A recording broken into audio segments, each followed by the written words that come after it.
Olá, hoje nós vamos dar continuidade no assunto de inferência, capítulo 5.3, que vai abordar as distribuições amostrais da média, variância e da proporção, e também vamos citar um pouquinho aqui do teorema central do limite. Vamos lá. Primeiro vamos falar o que é uma distribuição amostral.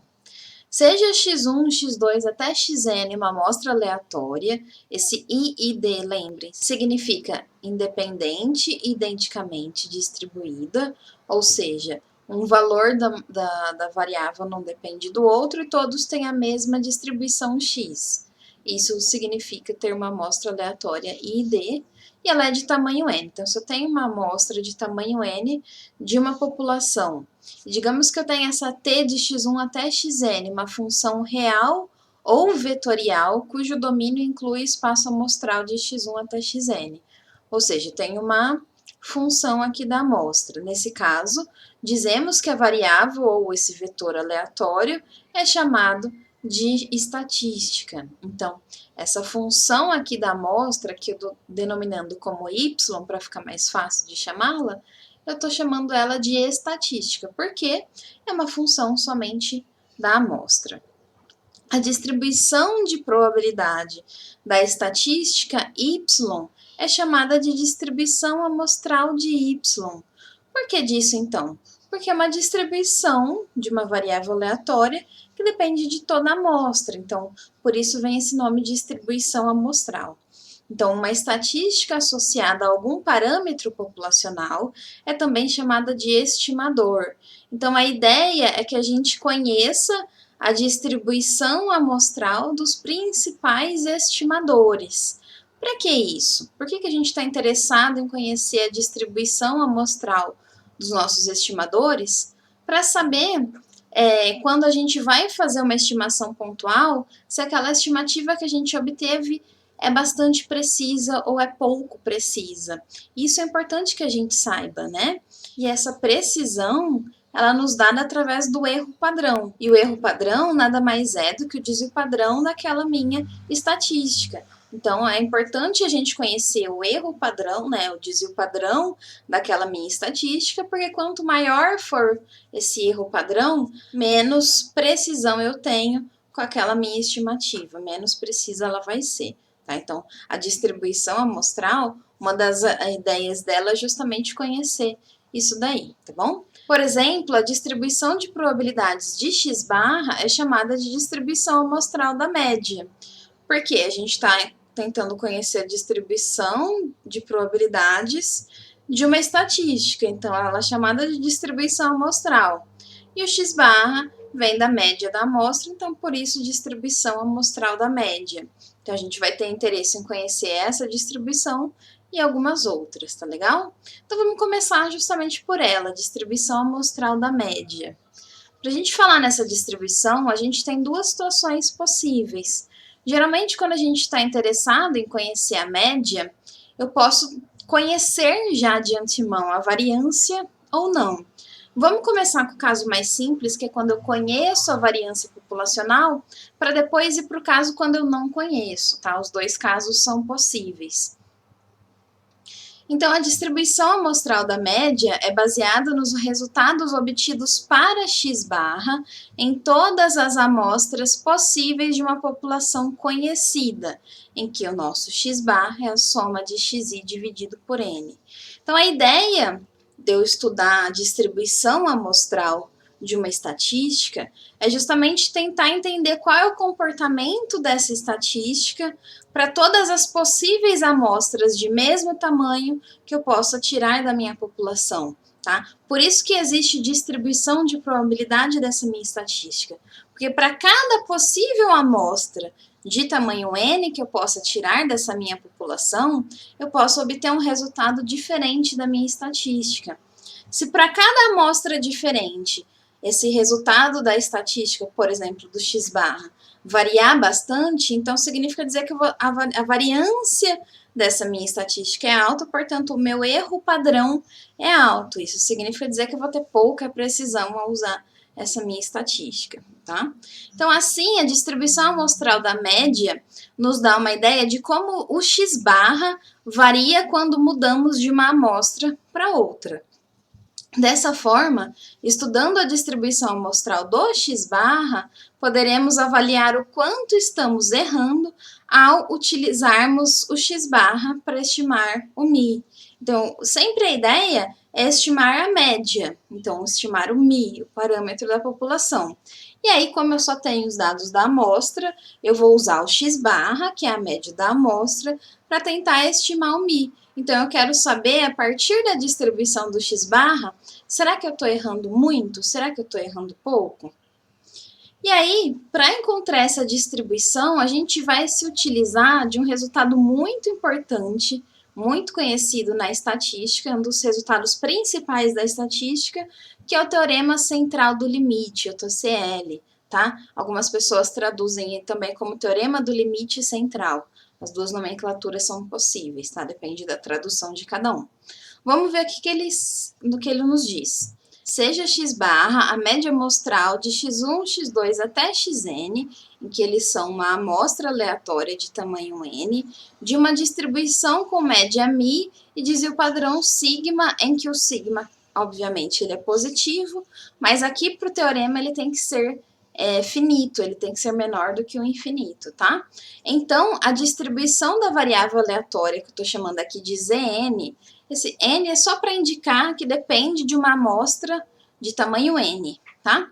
Então, a distribuição dessa variável Zn, que é definida como sendo x-barra menos o valor esperado de x-barra dividido pela variância do x-barra, e aí aqui eu já estou inclusive dizendo qual é essa esperança e qual é essa variância. Bom, a esperança do x-barra é o próprio mi, ou seja, a própria média da variável x, e a variância do x-barra é sigma ao quadrado dividido por n. Então, a raiz quadrada da variância é sigma dividido por raiz de n. Então, essa minha estatística aqui já padronizada, que se relaciona com o x-barra, essa distribuição se aproxima da distribuição normal quando n tende ao infinito. Ou seja, esse meu Zn aqui, ele tem distribuição aproximadamente normal, 0,1, quando n tende ao infinito. Bom, esse resultado é bastante forte, a gente não vai provar aqui na disciplina, a gente precisaria bastante tempo para conseguir fazer essa prova adequada. Então, isso a gente não vai fazer aqui, eu só quero que vocês entendam qual é o resultado desse teorema. O resultado dele é o seguinte, de que o x-barra, quando eu tenho uma amostra muito grande, ou seja, quando n tende ao infinito, o x-barra tende a uma distribuição normal, em que a média do x-barra é o mi, e a variância do x-barra, isso aqui ao quadrado, ou seja, sigma ao quadrado dividido por n. Então, se eu pegar isso aqui padronizado, isso aqui tem distribuição normal, 0,1. Esse resultado é muito importante, porque a partir daqui é que a gente encontra a nossa distribuição amostral da média. Então, eu sei que a distribuição de x-barra, quando n tende ao infinito, tende a uma distribuição normal, tá? Assim, o teorema central do limite nos diz que x-barra é assintoticamente distribuída como uma distribuição normal com média mi e variância sigma ao quadrado sobre n. O mais impressionante do teorema central do limite é o fato de que nada é dito a respeito da função densidade f. Ou seja, em momento nenhum do enunciado aqui do teorema, eu disse qual é a distribuição da variável x. Eu não sei qual que é a densidade, ou qual é a função de probabilidade do x. Independente de qual seja a distribuição do x, eu sei que para tamanho de amostra muito grande, o x-barra tende a uma distribuição normal. Então, aqui é ou seja, para qualquer que seja a função de distribuição, desde que ela tenha uma variância finita, a média amostral terá uma distribuição aproximadamente normal para amostras suficientemente grandes. É muito bacana, então, esse resultado, né? E aí, vamos então algumas observações a respeito desse teorema. Como eu disse, ele não descreveu, ele não definiu nenhuma função de densidade. Então, a gente pode incluir, inclusive, que essa variável pode ser tanto discreta quanto contínua. Mesmo que eu tenha uma variável x que tenha distribuição discreta, ainda assim o x-barra tem distribuição normal para tamanhos de amostra muito grandes, tá? A partir do teorema central do limite, chegamos às seguintes distribuições aproximadas. Essa primeira aqui é a própria do teorema, né? Então, x barra menos mi dividido por sigma sobre raiz de n tem distribuição normal com média 0, variância 1. Ou simplesmente, se eu quiser a distribuição do x barra, ele tem distribuição normal, em que a média é mi, variância sigma sobre n. Ou se eu quiser também a distribuição da soma dos xis, eu sei que a soma dos xis tem distribuição normal, com média n vezes mi e variância n vezes sigma ao quadrado. Então, essas três distribuições aqui são conhecidas devido ao teorema, tá? Uma observação muito importante é a distribuição normal é para tamanhos de amostra muito grande. Então, eu não posso dizer que para tamanho de amostra igual a 5 o resultado é válido. Eu não tenho o ferramental para dizer isso. O que eu digo é, quanto maior é o tamanho da amostra, melhor é a aproximação que eu vou obter ao calcular probabilidades envolvendo x barra, usando a distribuição normal. Então, a distribuição normal vai me resultar em probabilidades aproximadas. E quanto maior for o tamanho da amostra, melhor vai ser essa aproximação. E aí, na prática, a gente pode adotar qual tamanho de amostra para usar. A partir de qual tamanho de amostra eu posso dizer, x barra, eu posso usar a distribuição normal. Então, como regra prática, para amostras de tamanho n maior ou igual a 30, a distribuição do x barra pode ser razoavelmente aproximada por uma distribuição normal. Então, o resultado teórico é, para n tendendo a finito, isso aqui funciona. Na prática, foi feito muitos estudos de simulação e observou-se que, a partir de n igual a 30, a gente já tem resultados bastante razoáveis para essa aproximação. Então, a partir de n igual a 30, a gente já pode usar essa distribuição normal para aproximar o cálculo das probabilidades, tá legal? E devido às propriedades da distribuição normal, se eu sei que o meu x tem distribuição normal, ou seja, se a população original é distribuída normalmente, então a distribuição de x barra é exatamente normal para qualquer que seja o tamanho da amostra. Por quê? Se o x barra é a soma de xi dividido por n, ou seja, eu vou ter soma de normais dividido por uma constante. Então, soma de normais é uma distribuição normal, dividido por uma constante, ainda assim é distribuição normal. Então, se o x tem distribuição normal, esses resultados são válidos independente do tamanho da amostra. Eu só preciso usar o teorema quando eu não sei qual é a distribuição do x, quando ela é diferente da distribuição normal. Tá? Então, a partir de n igual a 30, eu uso o teorema. Agora, se x tem distribuição normal, aí eu sei que a distribuição do x barra é exatamente normal, tá? Aqui alguns exemplos de algumas distribuições na prática. Esse exemplo foi publicado no livro do Bossab e Moretin, Estatística Básica, e aí a gente vê como se comporta a distribuição do x barra para alguns tamanhos de amostra e alguns tipos diferentes de populações. Então, digamos que eu tenho uma população aqui, uma distribuição que a gente pode ver que é uniforme, eu tenho densidades bem próximas em todos os valores. Para tamanho de amostra a partir de 2, percebam, aqui a distribuição do x barra já parece muito com uma distribuição normal. Então, aqui com 25, olha só, eu tenho um desenho praticamente perfeito de uma distribuição normal. Agora, um caso mais assimétrico, como é esse aqui, eu preciso já de tamanho de amostra um pouco maior para ter um resultado mais próximo do normal, como o caso aqui do 30. O 30 já fica bem mais próximo de um desenho parecido com o da distribuição normal, né? Esse aqui também é assimétrico, só que nem tanto, então percebam, com tamanho 10 de amostra, já tem um resultado bem parecido para o x barra com a distribuição normal, né? Aqui é um exemplo de uma população que tem uma distribuição bimodal, ou seja, eu tenho uma moda aqui, eu tenho um pico aqui, depois eu tenho outro aqui. Aqui, ainda assim, para tamanhos de amostra grandes, eu vou tendendo a uma distribuição normal, tá? Então, a gente vê na prática que para qualquer que seja o tipo de distribuição, a gente vai chegando sempre em distribuições normais, conforme o tamanho da amostra aumenta. Claro, distribuição normal pro x-barra, tá certo? Vamos fazer um exemplo usando essa teoria que a gente acabou de ver. Vamos lá. Após arredondamento para o inteiro mais próximo, 48 números são somados. Então, eu vou pegar, vou arredondar cada um desses valores e vou somar eles. Os erros de arredondamento individuais são uniformemente distribuídos no intervalo de menos meio até mais meio. Então, o erro de arredondamento tem uma distribuição uniforme nesse intervalo.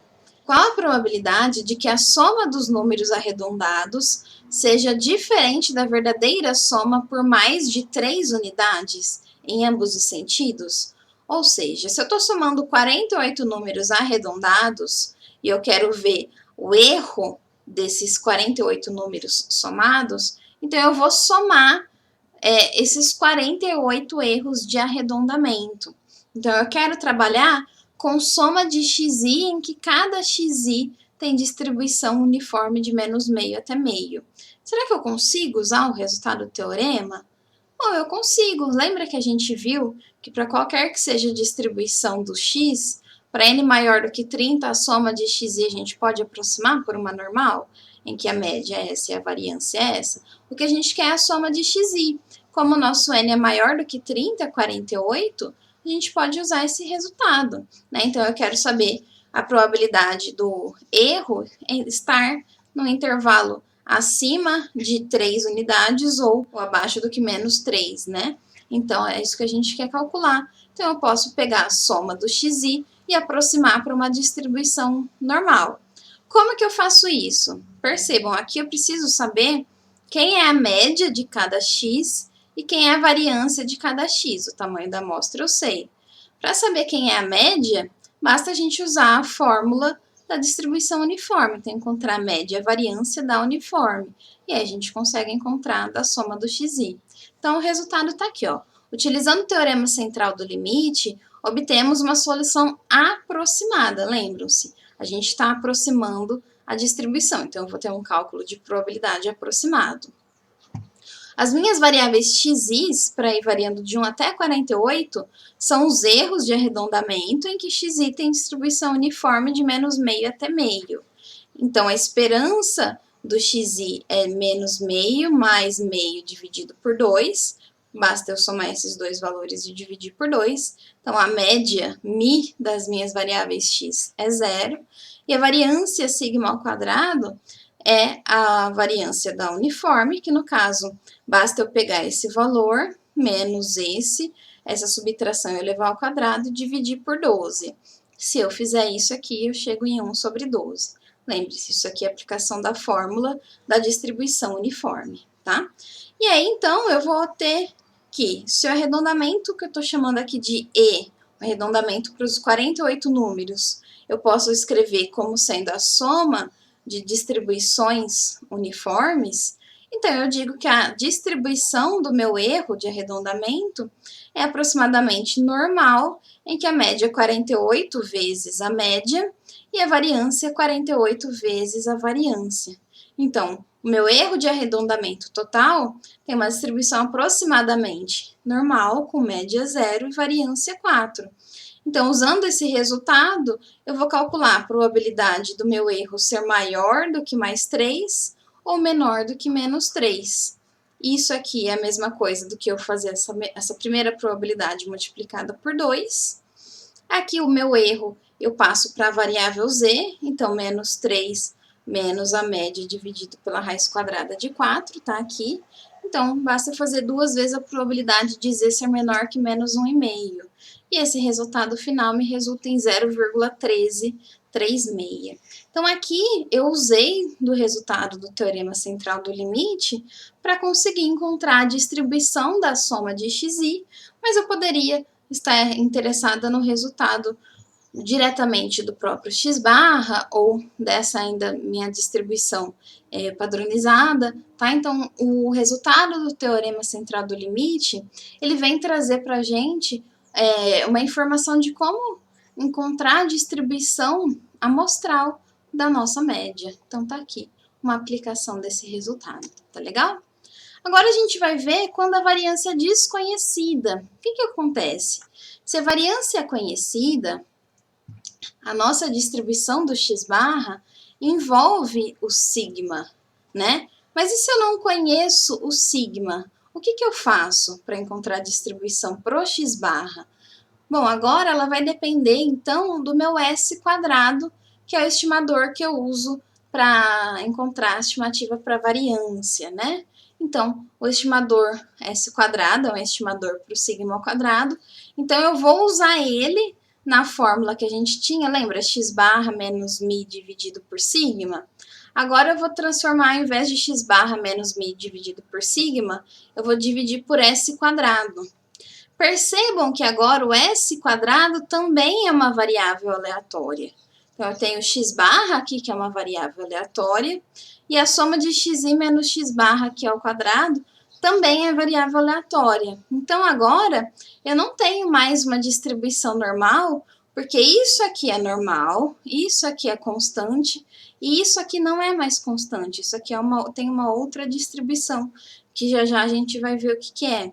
Mas a gente tem como resultado, também não vamos provar isso, que a distribuição dessa estatística aqui, que envolve o x barra e o S quadrado dessa forma, tem uma distribuição que a gente chama T de student com n menos 1 graus de liberdade, tá legal? Então, eu digo aqui, como eu coloquei um recadinho para vocês, isso aqui é uma distribuição T de student, e esse menos 1 eu leio n menos 1 graus de liberdade, eu simplesmente denoto como g.l, tá? Graus de liberdade. Esse resultado aqui também, assim como o anterior, ele é válido exatamente se x tem distribuição normal ou é um resultado aproximado se o tamanho da amostra é grande. Então, se n maior ou igual que 30, eu uso do teorema central do limite, então esse resultado aqui é válido. Se não, eu não posso afirmar nada sobre essa distribuição, tá legal? Vamos conhecer agora um pouquinho do que é a distribuição T de student. A distribuição T de student, ela foi estudada há um tempo atrás como sendo uma distribuição alternativa à distribuição normal. Viu-se que a distribuição normal, em algumas situações práticas, ela não se encaixava perfeitamente. E aí, então, foi criada essa distribuição. Então, seja Z uma variável aleatória com distribuição normal padrão, e y uma variável aleatória com distribuição Qi quadrado com V graus de liberdade.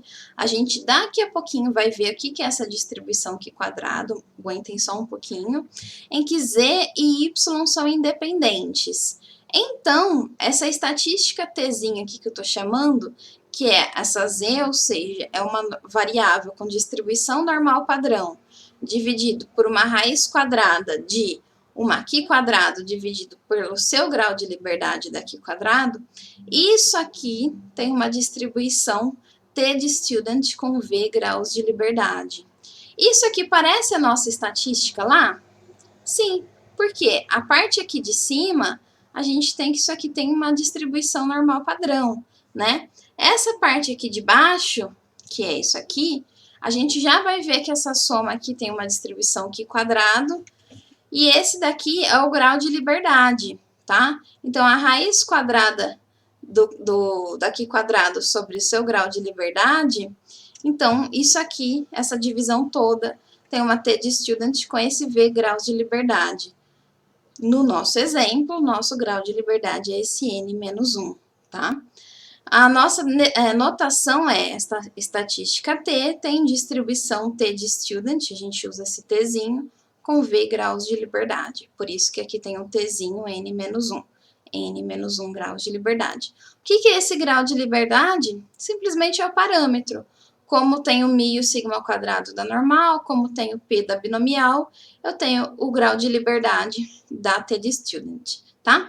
Se eu tenho uma variável com distribuição T, então a sua função densidade é dada por essa forma, em que a sua esperança é igual a 0 e a sua variância é V dividido por V menos 2.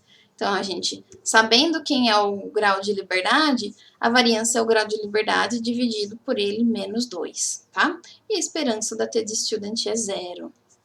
Essa função densidade, vocês não precisam se preocupar, porque essa distribuição, assim como a distribuição normal, ela é tabelada, porque a gente não consegue fazer o cálculo das integrais para calcular as probabilidades na mão, tá? Então, a gente não tem a forma fechada para essa integral, então a gente usa a tabela da distribuição t-de-student, tá? Lembram que eu falei para vocês que ela foi criada pensando em ser uma alternativa à distribuição normal?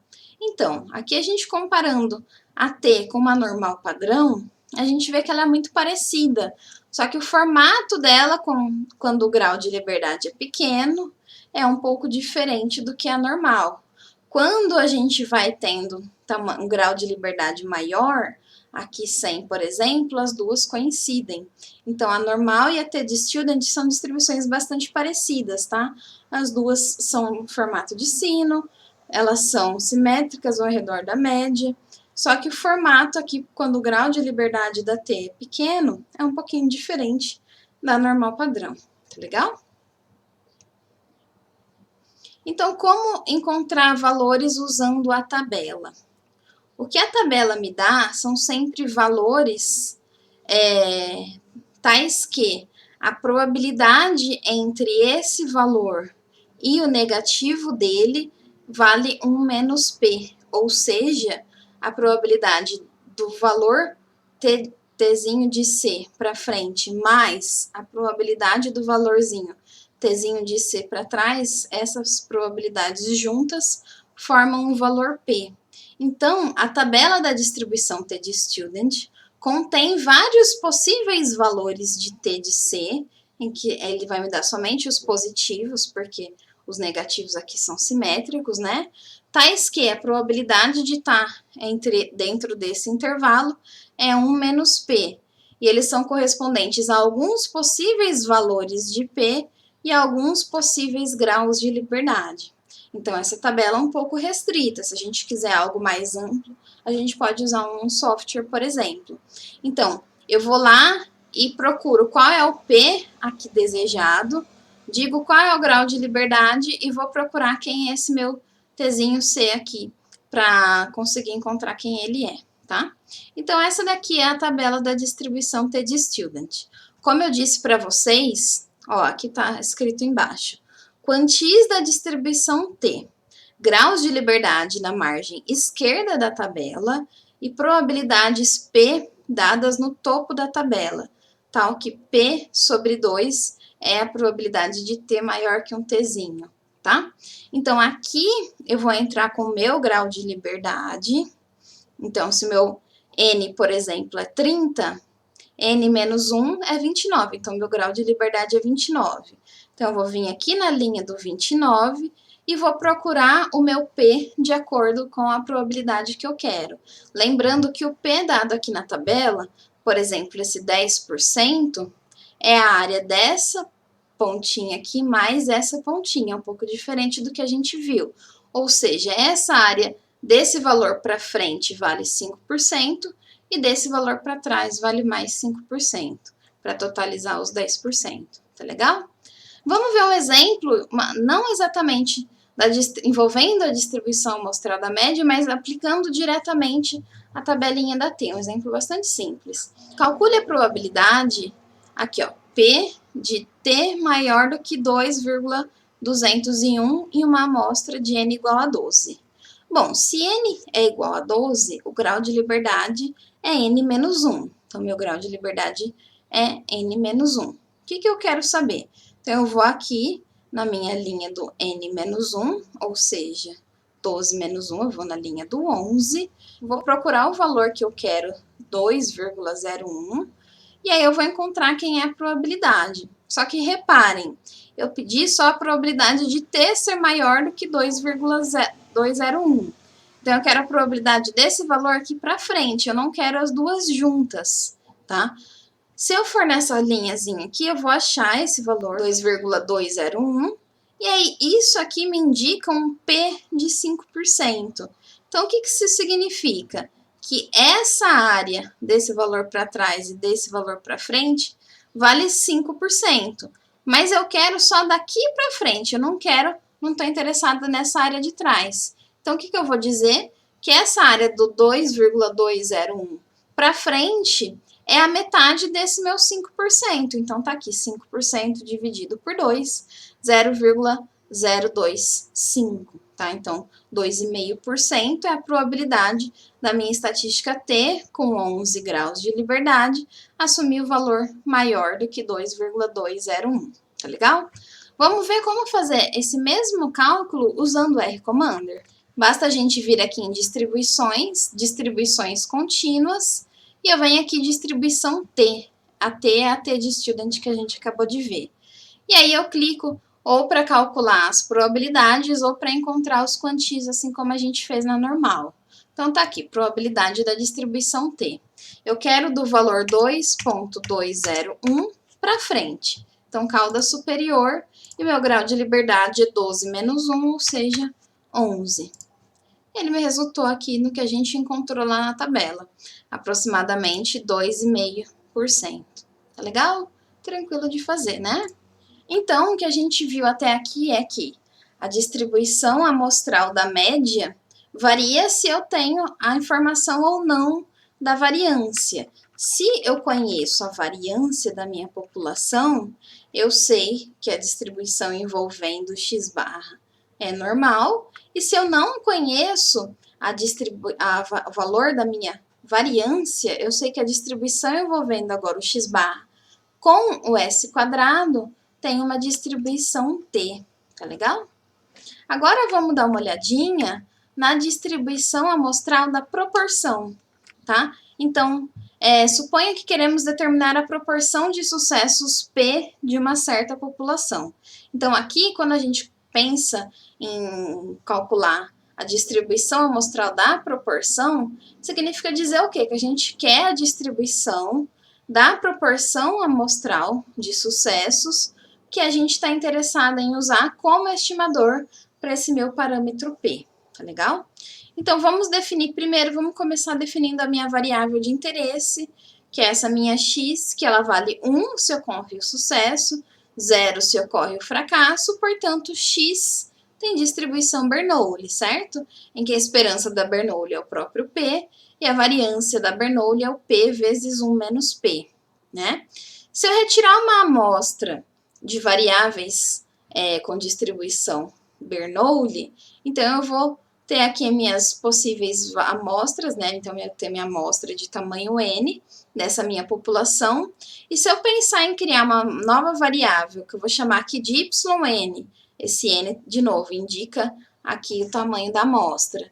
E se eu chamar ela como sendo o total de sucessos dessa amostra, então o número de sucessos, o que eu estou querendo fazer é somar os valores de xi, não é? Então, meu YN é isso aqui.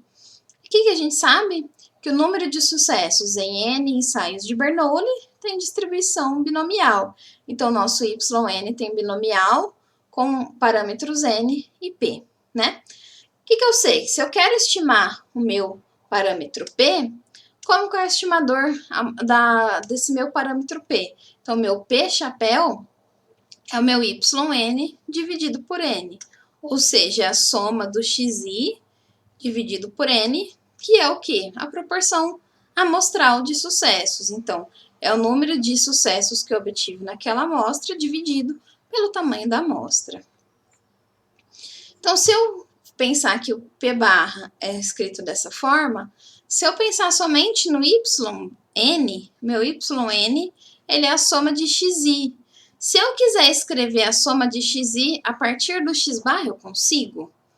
Bom, consigo, basta eu colocar n vezes soma de xi sobre n, então vai ficar n vezes x barra. Só que, o que a gente acabou de ver no teorema central do limite? Que a distribuição do x barra, independente de qual seja a distribuição do x, tem uma distribuição aproximadamente normal.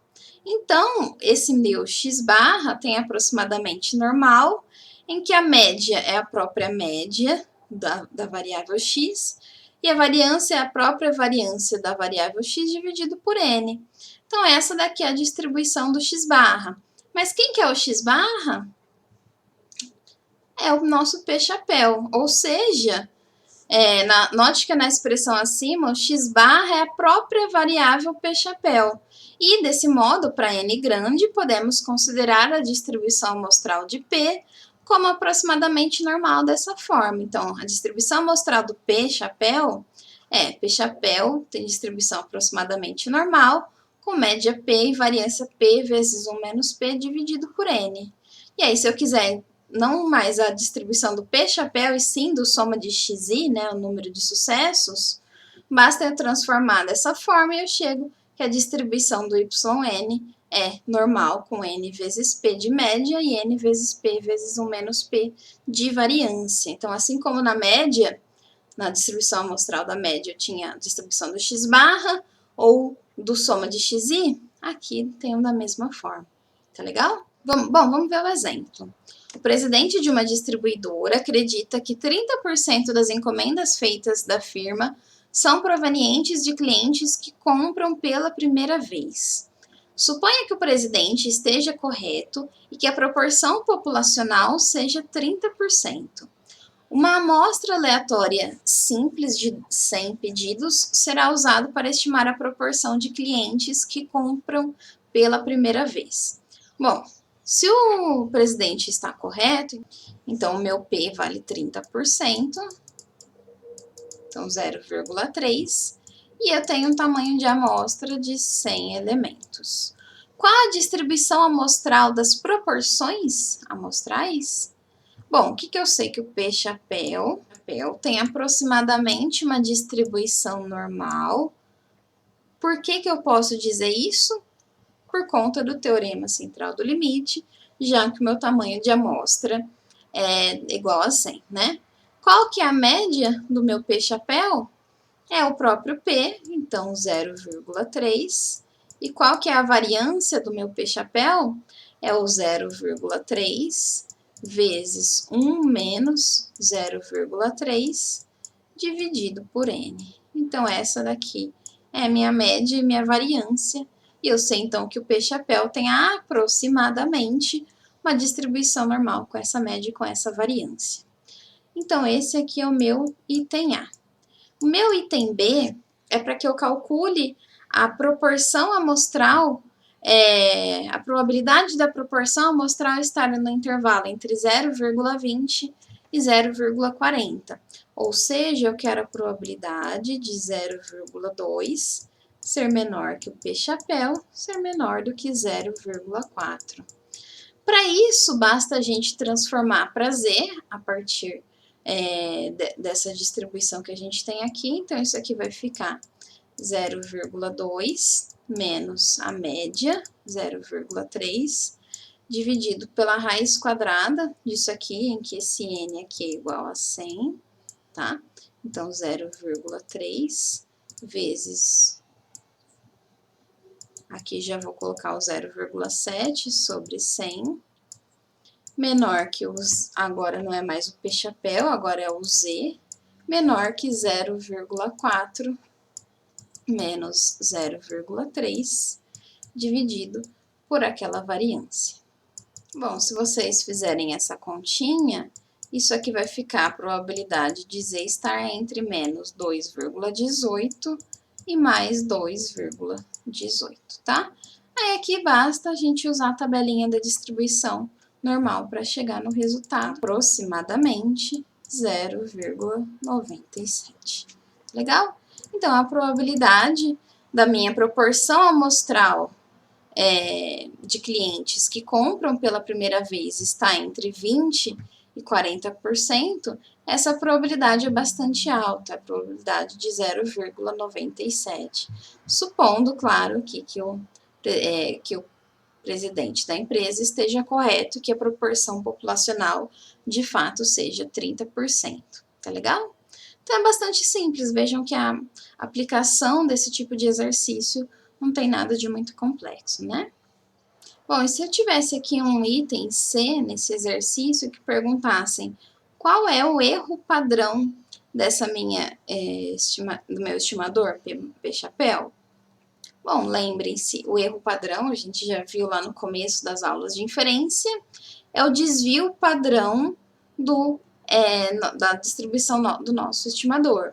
Então, o desvio padrão dessa distribuição é essa raiz quadrada, então essa quantidade aqui.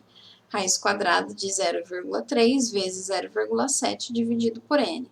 Esse valor aqui, então, é o erro padrão dessa minha estimativa, tá legal? E aí, por fim, nós vamos falar agora da distribuição amostral da variância. Então, se eu quiser conhecer como se comporta o estimador da variância para diferentes amostras, eu uso a distribuição amostral da variância. Aqui, então, a gente tem que a estatística S², que a gente já viu que é a soma de xi menos x barra ao quadrado dividido por n menos 1, é um estimador não viciado para a variância sigma ao quadrado. Então, vamos estudar qual que é a distribuição do S². Para a gente estudar a distribuição do S², a distribuição conhecida envolvendo ele, a distribuição conhecida na literatura, é essa dessa estatística aqui. Então, n menos 1 vezes S ao quadrado dividido por sigma ao quadrado. Então, essa quantidade Q aqui é o que a gente conhece na literatura. E essa estatística aqui, a gente diz que ela tem uma distribuição Q² com n menos 1 graus de liberdade. Lembram-se que a gente viu lá, quando a gente estava estudando a T, que a gente tinha, a T era a divisão de uma normal padrão sobre uma raiz de Q² dividido pelo grau de liberdade da Q². Então, a Q² vem justamente dessa distribuição envolvendo a variância amostral. Só que aqui, então, a gente tem n menos 1 vezes S² sobre sigma ao quadrado. Então, essa quantidade aqui, eu digo que tem uma distribuição Q² com n menos 1 graus de liberdade, tá? De novo, esse resultado é válido se x tem distribuição normal, então essa distribuição é exatamente a Q². Se x não tem distribuição normal, mas o tamanho da amostra é de pelo menos 30 elementos, então esse resultado é aproximado, tá legal? Falando um pouco mais da Q², assim como a gente falou um pouco mais da T, a Q² é quando eu tenho soma de variáveis normais padrões elevado ao quadrado. A gente tem soma de normais padrões aqui, quando a gente envolve esse S ao quadrado? Sim, a gente tem distribuição normal padrão, porque se a gente pensar nisso aqui, n menos 1 vezes S ao quadrado sobre sigma ao quadrado, a gente está pensando soma de xi menos x barra ao quadrado. Então, xi menos x barra ao quadrado. E aí eu divido por n menos 1, porque tem o S, mas eu multiplico por n menos 1, então é como se eu estivesse pegando só aquela soma e dividindo pela sigma ao quadrado. Então, eu tenho, sim, soma de normais padrões ao quadrado. Então, aqui quadrado, a gente tem ela quando eu somo variáveis aleatórias normais padrões ao quadrado, tá? A notação é, essa minha y tem distribuição Q² com n graus de liberdade, tá? Quando a gente está lidando com essa quantidade, a quantidade aqui é n menos 1. Quando eu tenho a minha Q², essa daqui é a carinha da função densidade dela. Reparem que ela só assume densidade para quando y é maior do que zero. Quando y é menor que zero, ela não assume densidade. O que faz bastante sentido, já que eu estou trabalhando com uma estatística que depende da variância amostral, e a variância amostral é sempre positiva, né? A esperança, né, a média dessa minha Q² é o próprio n, e a variância da minha Q² é 2 vezes esse n, em que o n é o grau de liberdade, tá certo? De novo, aqui a gente não tem como calcular integrais envolvendo a distribuição Q², então a gente tem a tabela da Q². Aqui embaixo vocês percebem que essa tabela indica o quê? Quantis da distribuição Q². Os graus de liberdade, novamente, estão à esquerda da tabela, e acima eu tenho a probabilidade P. Então, no topo da tabela tem a probabilidade P, mas, diferentemente da tabela da T-Student, agora a minha probabilidade P está só nessa cauda aqui direita, não aqui na minha cauda esquerda, tá legal? Então, se eu quero calcular a probabilidade que minha Q² seja maior do que um valorzinho, basta eu vir na linha do Q² do grau de liberdade desejado, procuro o valor e aí eu vou ver qual é a minha probabilidade. Daqui para frente, se for daqui para trás, basta eu pegar um menos e aí eu pego essa área aqui, tá legal? Vamos ver um exemplo. Calcule a probabilidade que a estatística Q, então vamos direto na estatística, né, já que ela tem uma distribuição Q quadrado com n menos 1 graus de liberdade. Calcule a probabilidade que essa Q seja maior do que esse número, 20,48, quando n igual a 11. Bom, se n igual a 11, então a Q tem Q quadrado com 11 menos 1 graus de liberdade, ou seja, 10 graus de liberdade. O que eu vou fazer? Como eu quero direto a probabilidade da Q ser maior do que o 20,48, então isso significa dizer que eu quero a área do 20,8 para frente. Então, eu quero exatamente o que a tabela me dá. Então, o que eu vou fazer? Eu venho aqui na linha do 10, procuro 20,48, ele está aproximadamente aqui. A área dele para frente é 2,5%. Portanto, o resultado dessa probabilidade é 0,025. Tá legal? A gente pode fazer esse mesmo cálculo também usando o R Commander. Então, tá aqui, a gente vem em distribuições contínuas, aqui quadrado. Vou calcular a probabilidade daqui quadrado, assumir o valor 20,48, dele para frente. Então, cauda superior, em que meu grau de liberdade é 11 menos 1, portanto, 10. E aqui ele me resulta no resultado lá que a gente viu, que é de 2,5%. Tá legal? Então, eu consigo usar a tabela ou o R Commander, os dois eu consigo para calcular probabilidades daqui quadrado. Tá legal? Então, hoje é isso, pessoal. Para essa aula de hoje é isso. A gente viu, então, as distribuições das 3 principais estatísticas de interesse, né? Os principais 3 estimadores, que é a da média, da proporção e da variância. E hoje, inclusive, a gente conheceu 2 novas distribuições, a T e a Q quadrado. Tá legal? É isso, gente. Até a próxima aula. Tchau, tchau.